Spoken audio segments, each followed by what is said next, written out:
Hi అండి. ఈరోజు ఎంతో టేస్టీగా ఉండే చికెన్ ఫ్రై అండి. తక్కువ మసాలాలతో ఎంతో రుచిగా ఘాటుగా ఉండే చికెన్ ఫ్రై అండి.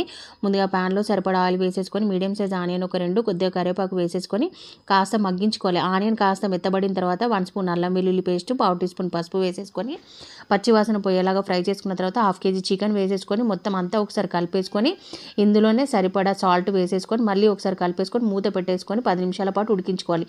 ఇది 10 నిమిషాలు ఉడికేలోపు మనం మసాలా రెడీ చేసుకుందామండి. ముందుగా 1 స్పూన్ మిరియాలు, 5-6 ఇలాచి, హాఫ్ టీ స్పూన్ సాజీరా, 10-12 లవంగాలు, కొద్దిగా దాల్చిన చెక్క మిక్సీ చేసుకొని పక్కన పెట్టేసుకోవాలి. ఇప్పుడు 10 నిమిషాలు ఉడికిన తర్వాత తగినంత కారపొడి వేసేసుకొని మొత్తం అంతా ఒకసారి కలిపేసుకొని మనం ముందుగా మిక్సీ చేసుకొని పెట్టుకున్న మసాలా కూడా మొత్తం వేసి ఒక 1 మినిట్ అలా ఆయిల్లో చక్కగా ఫ్రై చేసుకోవాలి. మాడకుండా ఫ్రై చేసుకున్న తర్వాత కొద్దిగా కొత్తిమీర, కరివేపాకు వేసేసుకొని ఇంకొక 5 మినిట్స్ ఆ మసాలా మొత్తం పీసెస్కి పట్టేలా కలిపేసుకుంటే ఎంతో టేస్టీగా ఉండే చికెన్ ఫ్రై రెడీ అండి.